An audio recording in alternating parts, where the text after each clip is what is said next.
Welcome back, listeners, to Sandman Stories Presents, a folklore podcast where I read you to sleep or until the next story. I'm your host, Dustin.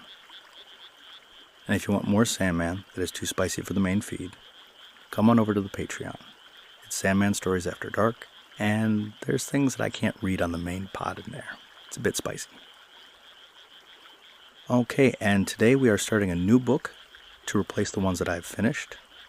This is a book of Yugoslavian folklore, written down by Fillmore, and we are starting off with the title story of this book, The Laughing Prince. Okay, let's begin. The Laughing Prince. There was once a farmer who had 3 sons and a little daughter. The oldest son was a studious boy who learned so much from books that the farmer said, "We must send Mikhailo to school and make a priest of him." The second boy was a traitor. Whatever you had, he would get it from you by offering something else for it. And always what he gave you was worth less than what you gave him. "Yakov will make a fine peddler," the farmer said. "He's industrious and sharp, and someday he will probably be a rich man." But Stefan, the farmer's youngest son, had no special talent. And because he didn't spend all his time with his nose in a book, and because he never made the best of a bargain, his brothers scorned him. Militia, his little sister, loved him dearly, for he was kind and jolly, and in the evening he was always ready to tell her stories and play with her. But the farmer, of course, listened to the older brothers. "I don't know about poor Stefan," he used to say. "He's a good boy, but he talks nonsense. I suppose he'll have to stay on the farm and work." Now the truth is, the farm is a fine place for Stefan, for he was strong and lusty, and he liked to plow and harvest, and he had a wonderful way with the animals. He talked to them as if they were human beings, and the horses all whinnied and came near, and the cows rubbed their soft noses against his shoulder, and as for the pigs, they loved him so much that whenever they saw him, they used to run squealing between his legs.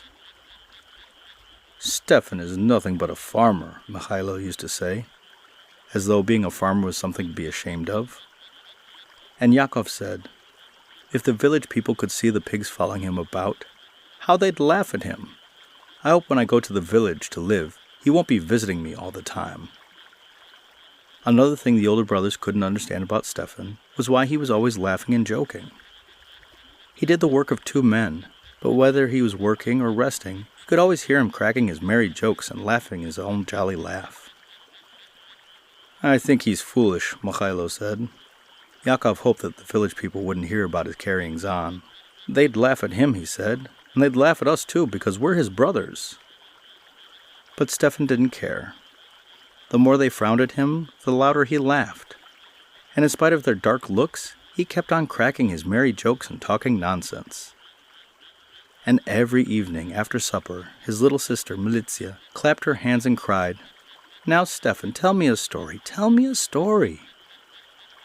"Father," Mikhailo would say, "you ought to make him quiet. He's foolish, and all he does is fill Militsa's head with nonsense." This always made Militsa very indignant, and she would stamp her little foot and say, "He isn't foolish. He knows more than anyone, and he can do more things than anyone else, and he's the handsomest brother in the world." You see, Militia loves Stefan dearly, and when you love a person, of course, you think that person is wonderful. But father supposed that Mikhailo must be right because Mikhailo studied in his books. So he shook his head and sighed every time that he thought of Stefan. Now the kingdom in which the 3 brothers lived was ruled over by a great Tsar, who had only 1 daughter. In disappointment that he had no son, the Tsar was having his daughter brought up as though she were a boy. He sent all over the world for tutors and teachers, and had the poor girl taught statecraft and law and philosophy and all the other things that an heir to the throne ought to know. The princess, because she was an obedient girl, and because she loved her father, tried to spend all her time in study. But the dry old scholars whom the Tsar employed as teachers were not amusing companions for a young girl, and the first lady-in-waiting, who was in constant attendance, was scarcely any better, for she too was old and thin and very prim. If the poor little princess, between her geography lesson and an arithmetic lesson, would peep for a moment into a mirror, the first lady-in-waiting would tap her arm reprovingly and say, My dear, vanity is not becoming in a princess. One day the little princess lost her temper and answered sharply, But I'm a girl, even if I am a princess, and I love to look in mirrors, and I love to make myself look pretty, and I'd love to go to a ball every night of my life and dance with handsome young men. You talk like the daughter of a farmer, the first lady-in-waiting said. Then the princess, because she lost her temper still further, said something that she should not have said.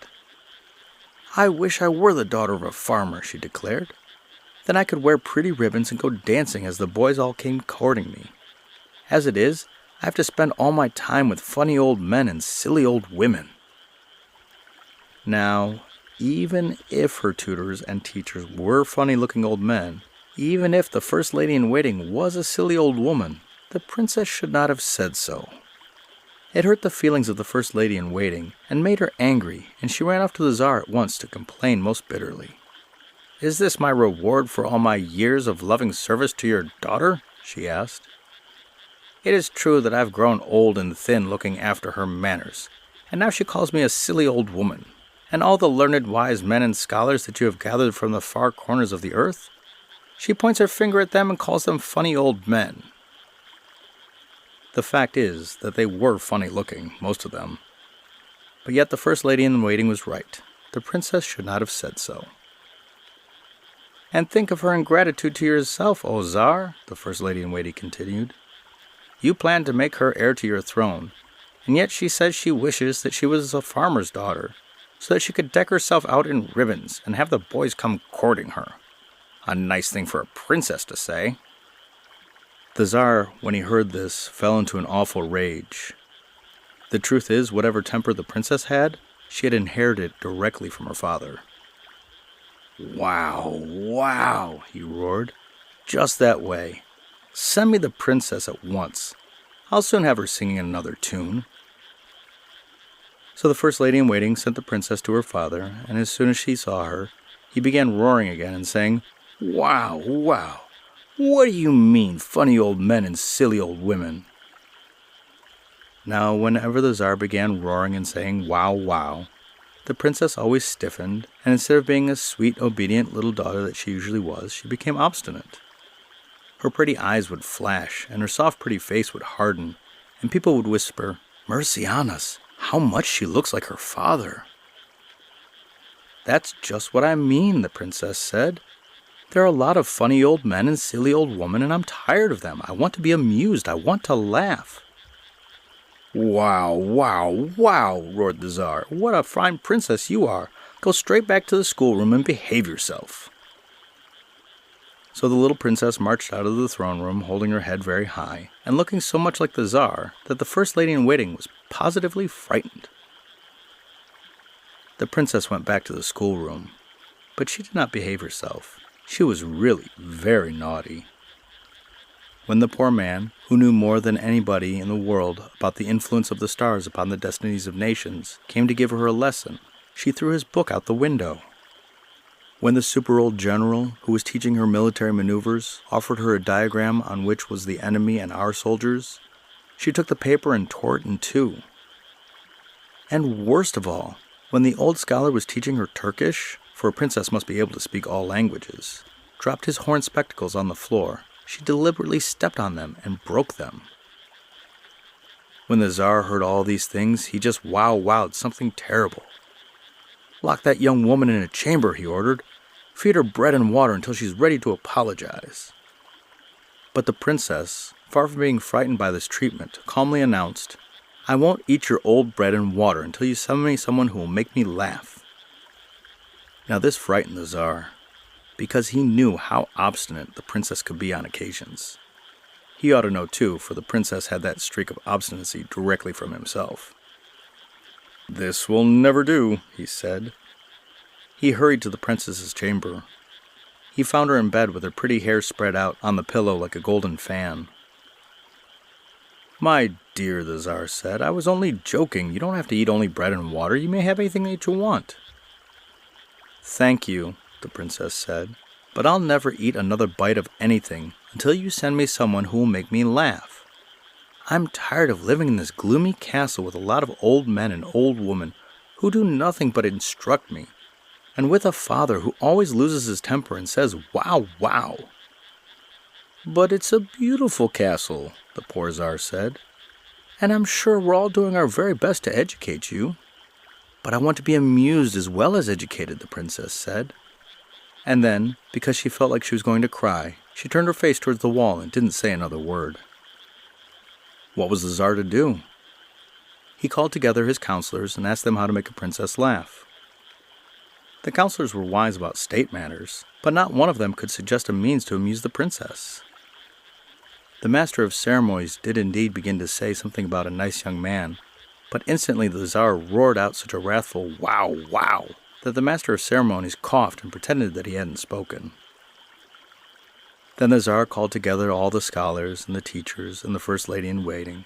He glared at them savagely and roared, "Wow, wow, a nice lot you are. I put you in charge of my daughter, and not one of you has enough sense to know that that poor little child needs amusement. I have a good mind to have you all thrown in the dungeon." "But, your majesty," quavered one poor old scholar, "I was not employed as a buffoon, but as a teacher of astrology." "And I," another said, "as a teacher of languages." "And I as a teacher of philosophy." "Silence!" roared the Tsar. "Between you all, you have about killed my poor child. Now I ask you, with all your learning, doesn't one of you know how to make a young girl laugh?" Apparently not one of them did, for no one answered. "Not even you?" the Tsar said, looking at the First Lady in Waiting. "When you called me to the court," the First Lady in Waiting answered, drawing herself up in the most refined manner, "you said you wished me to teach your daughter etiquette.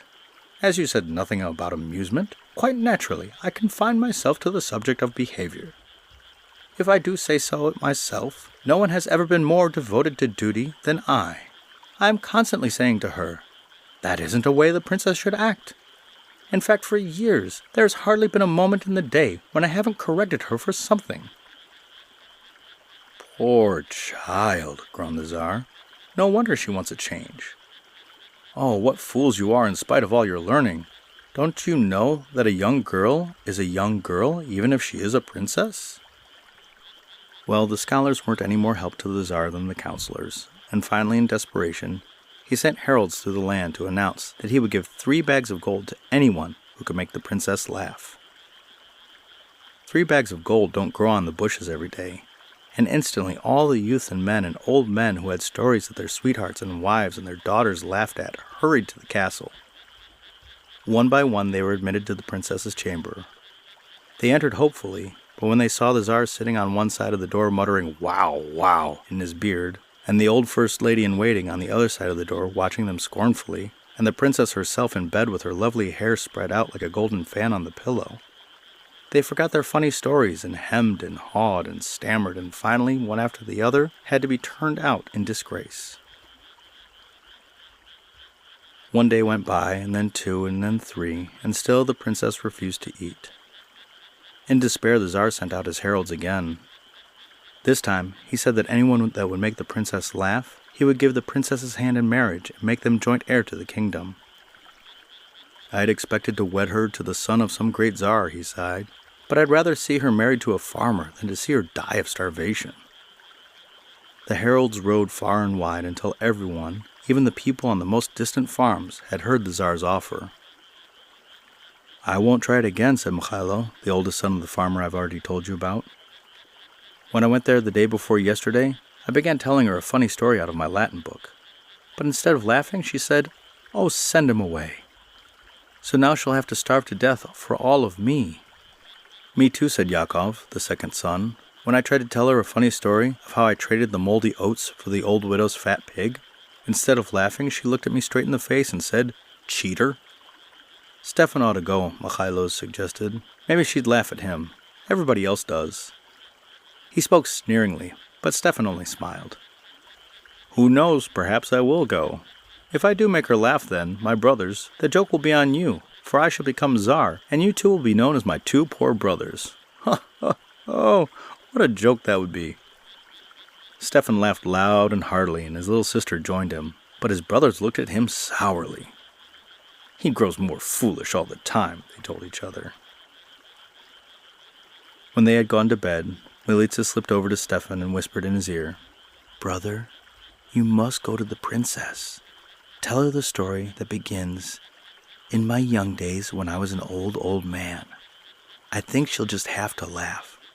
And if she laughs, then she can eat, and she must be very hungry by this time." At first Stefan said no, he wouldn't go, but Milica finally insisted, and finally, to please her, he said he would. So early the next morning he dressed himself in his fine Sunday shirt, with its blue and red embroidery. He put on his bright red Sunday sash and his long, shiny boots. Then he mounted his horse, and before his brothers were awake, he rode off to the Tsar's castle. There he waited his turn to be admitted to the princess's chamber. When he came in, he was so young and healthy and vigorous that he seemed to bring with him a little bit of the freshness of the outdoors. The first lady-in-waiting looked at him askance, for without a doubt he was a farmer lad, and his table manners were probably not good. Well, he was a farmer lad, and for that reason he didn't know that she was the first lady-in-waiting. He glanced over at her and thought, "What an ugly old woman," and therefore he didn't think of her at all. He glanced likewise at the Tsar, and the Tsar reminded him of a bull of his own. He wasn't afraid of the bull, so why be afraid of the Tsar? Suddenly he saw the princess lying in bed, with her lovely hair spread out on the pillow like a golden fan, and for a moment he couldn't speak. Then he knelt beside the bed and kissed her hand. "Princess," he said, "I'm not learned, and I'm not clever, and I don't suppose I can succeed where so many wise men have failed. And even if I do make you laugh, you won't have to marry me unless you really want to, because the reason I really came was to please Milica." "Milica?" "Yes, princess, my little sister, Milica. She loves me very much, so she thinks the stories I tell are funny, and she laughs at them.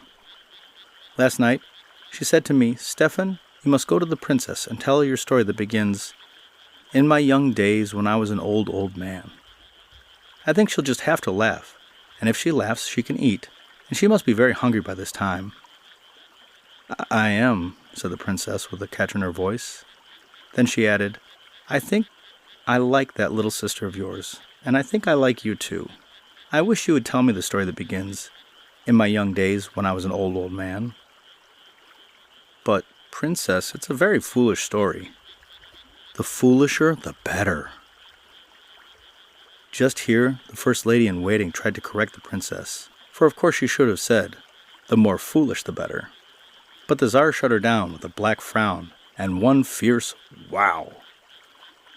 "Well then," Stefan began, "in my young days when I was an old, old man, I used to count my bees every morning. It was easy enough to count the bees, but not the beehives, because I had too many hives. One day, when I finished counting, I found that my best bee was missing. At once I saddled a rooster and set out to find him." "Father," cried the princess, "did you hear what Stefan said? He said he'd saddle his rooster." Muttered the Tsar, and the first lady-in-waiting said severely, "Princess, do not interrupt. Young man, continue." His track led to the sea, which I rode across on a bridge. The first thing I saw on the other side of the sea was my bee. There he was in a field of millet, harnessed to a plow. "That's my bee," I shouted to the man who was driving him. "Is that so?" the man said, and without any words he gave me back my bee, and handed me a bag of millet to pay for the plowing. I took the bag and tied it securely on the bee. Then I unsaddled the rooster and mounted the bee. The rooster, poor thing, was so tired that I had to take him by the hand and lead him along beside us. "Father," the princess cried, "did you hear that? He took the rooster by the hand. Isn't that funny?"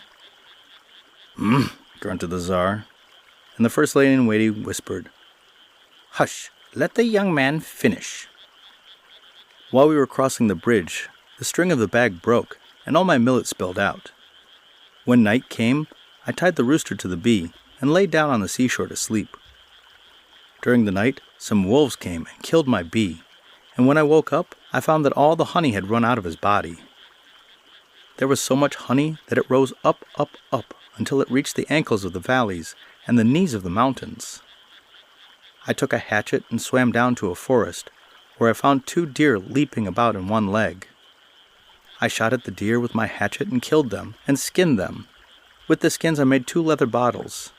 I filled these with honey and strapped them over the rooster's back. Then I rode home, and no sooner had I arrived at home than my father was born.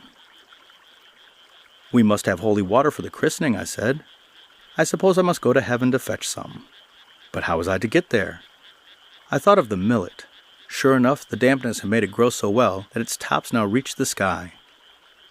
So all I had to do was climb a millet stalk, and there I was in heaven. Up there they had mown down some of my millet that they were baking into a loaf, and they were eating with boiled milk. That's my millet, I said. What do you want for it, they asked me. I want some holy water to christen my father who has just been born. So they gave me some holy water, and I prepared to descend to earth again. But on earth there was a violent storm going on, and the wind carried away my millet. So there I was with no way of getting down. I thought of my hair. It was so long that when I stood up it covered my ears, and when I lay down, it reached all the way down to earth. So I pulled out a hair, tied it to a tree of heaven, and began descending by it. When it grew dark, I made a knot in the hair, and just sat there where I was. I was cold, so I took a needle which happened to be in my coat, split it up, and lit a fire with the chips. "Oh, Father," the princess cried, "Stefan says he split a needle into kindling wood? Isn't he funny?" "If you ask me," the first lady in waiting began.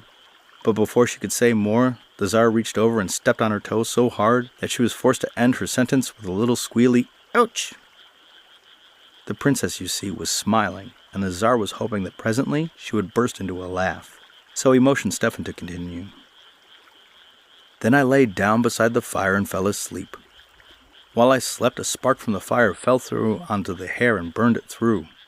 I fell to the earth with such force that I sank into the ground up to my chest. I couldn't budge, so I was forced to go home and get a spade to dig myself out. On the way home, I crossed a field where the reapers were cutting corn. The heat was so great that they had to stop work. "I'll get our mare," I said, "and then you'll feel cooler. You know our mare is 2 days long and as broad as midnight, and she has willow trees growing on her back." So I ran and got her, and she cast such a cool shadow that the reapers were at once able to get back to work. Now they wanted some fresh drinking water, but when they had went to the river they had found it had frozen over. They came back to me and asked me if I could get them some water. "Certainly," I said. I went to the river myself.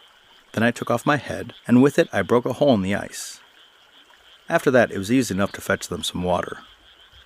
"But where is your head?" they asked. "Oh," I said, "I must have forgotten it." "Oh, Father," the princess cried with a loud laugh. "When he says he had forgotten his head, then Stefan, what did you do? What did you do?"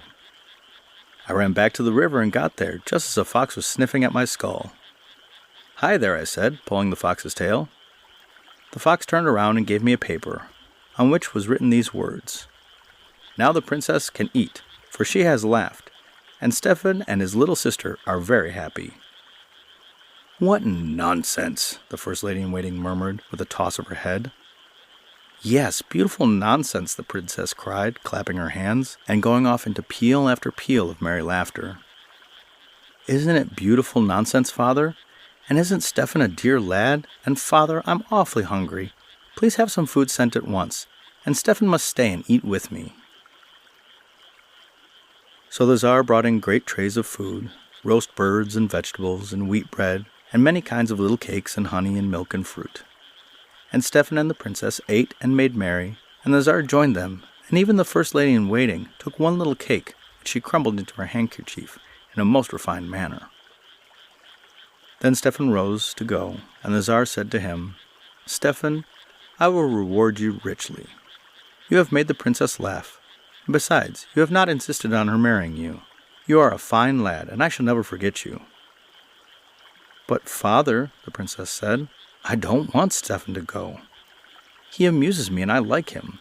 He said I needn't marry him unless I wanted to, but, Father, I think I want to." "Wow, wow," the Tsar roared. "What? My daughter marry the son of a farmer?" "Now, Father," the princess said, "it's no use your wow-wowing at me. And you know it isn't. If I can't marry Stefan, then I won't marry anyone. And if I don't marry anyone, I'm going to stop eating again, so that's that. And still holding Stefan's hand, the princess turned her face to the wall. What could the poor Tsar do? At first he fumed and raged. But as usual, a day or two later, he came around to the princess's way of thinking.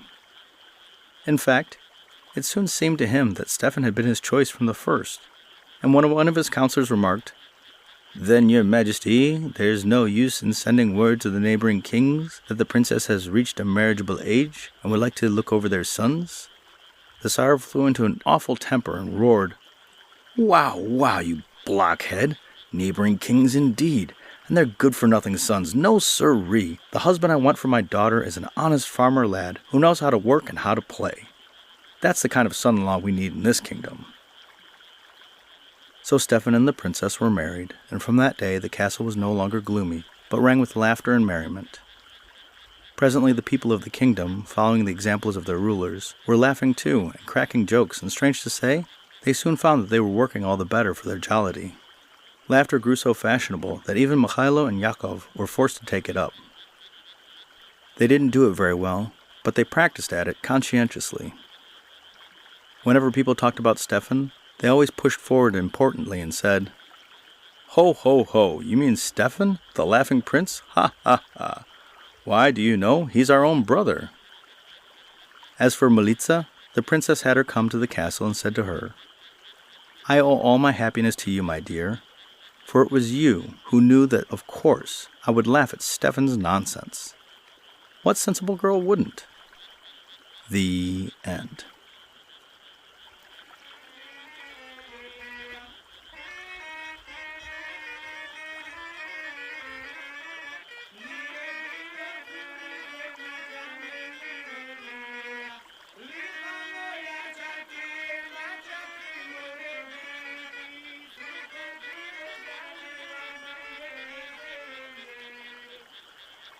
Well, that is a heck of a way to start a book.